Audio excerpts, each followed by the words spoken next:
अभी कोई गठबंधन फाइनल नहीं, टूटा भी नहीं है, कोई अभी फाइनल भी नहीं हुआ है।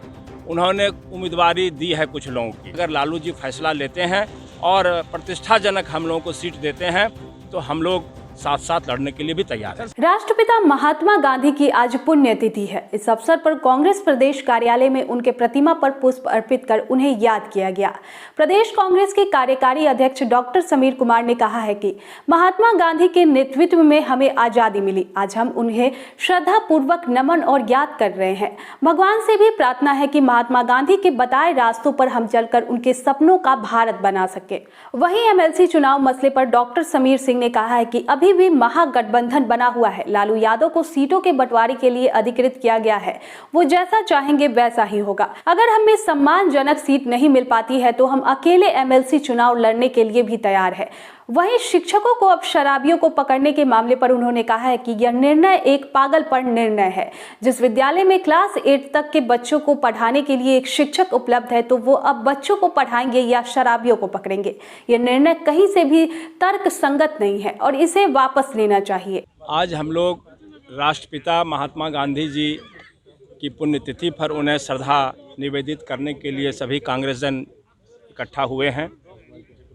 जिस तरह से उनके नेतृत्व में देश को आज़ादी मिली, वो हम सबों के लिए प्रेरणा है कि देश के लिए मरने मिटने का जो भाव है वो गांधी जी ने हमारे अंदर दिया और सत्य अहिंसा के मार्ग पर चल करके उन्होंने देश को आज़ादी दिलाई। आज हम उन्हें सिर्फ श्रद्धा निवेदित नहीं करते हैं बल्कि ईश्वर से प्रार्थना करते हैं कि हमें भी गांधी के मार्ग पर चलने के लिए ईश्वर प्रेरित करें, ताकि उनका जो सपना है गांव के निर्माण का, देश के निर्माण का, उसमें हम ही सभी कांग्रेसजन जुट करके हम लोग समर्पित भाव से काम करें। और हम ये चाहते हैं और हम लोगों की ये मनसा है कि आज राहुल जी के नेतृत्व में कांग्रेस खड़ी हो, मजबूत हो और गांधी जी का जो सपना था देश के निर्माण का, गांव के निर्माण का, उसमें हम लोग सभी सफल हों, यही हम लोगों की मनसा है। सर, एमएलसी जो कि वो अकेले बलबूते पर चुनाव लड़ने के लिए तैयार है, वैसे में क्या कांग्रेस पार्टी भी अकेले चुनाव लड़ेगी? देखिए, कांग्रेस पार्टी ने, हमारे प्रदेश अध्यक्ष डॉक्टर मदन मोहन झा जी ने भी पहले ही स्पष्ट कर दिया है कि हमारे पास लड़ने लायक सक्षम उम्मीदवार हैं, लेकिन अगर सहूलियत ढंग से प्रेम में अगर अलायंस होता है तो हम लोग अलायंस करने के लिए तैयार हैं। अभी कोई गठबंधन फाइनल नहीं, टूटा भी नहीं है, कोई अभी फाइनल भी नहीं हुआ है। उन्होंने उम्मीदवारी दी है कुछ लोगों की, घोषणा की है, वो अलग बात है, लेकिन जो राष्ट्रीय अध्यक्ष लालू प्रसाद जी हैं उनसे वार्ता अभी भी चल रही है। अगर फैसला होगा, गठबंधन होगा तो हम लोग उस अनुरूप लड़ेंगे। अन्यथा हम लोगों के पास भी कई महत्वपूर्ण सीट पर जितने जो उम्मीदवार है, तो वैसी स्थिति में हम लोगों ने उपचुनाव में भी जो फैसला लिया वो लेंगे। चूँकि हमारी राष्ट्रीय पार्टी है इसलिए हम चुनाव लड़ेंगे। लेकिन अगर समझौता होता है, अगर लालू जी पर छोड़ा गया है, अगर लालू जी फैसला लेते हैं और प्रतिष्ठाजनक हम लोगों को सीट देते हैं तो हम लोग साथ साथ लड़ने के लिए भी तैयार हैं। सर, 7 सीटों पर आपकी मांग पहले से थी, लेकिन राजद की तरफ से कहा जा रहा है कि 21 सीटों पर उन्होंने तैयारी कर ली है। 1 सीट सीपीआई को दे रहे हैं, 20 सीट पर अपने उम्मीदवार उतारे हैं। तो सर, क्या 3 सीट पर आप लोग चुनाव लड़ेंगे? नहीं, तैयारी तो हम लोगों की भी सब सीट पर रहती है ना। हर एक पार्टी की तैयारी सब सीट पर रहती है लड़ने की।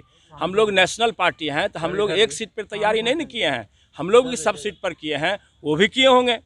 लेकिन जो फैसला होगा उसके अनुरूप हमको भी वापस लेना पड़ेगा, उनको भी वापस लेना पड़ेगा। 7 सीटों से कम सीट पे आप नहीं मानेंगे? नहीं, 7 सीट प्रतिष्ठाजनक हमारे लिए है और 7 सीट पर तो यह है कि अगर हम लड़ाते हैं तो वो जीत हमारी पक्की होगी। इसलिए हम लोग 7 सीट का टारगेट किए हुए हैं। लेकिन अगर एक आध सीट बढ़ जाता है या घट जाता है तो उसके लिए हम लोग कोई जिद ठानने के लिए तैयार नहीं है। हमारे तरफ से कोई कमी नहीं आने वाली है।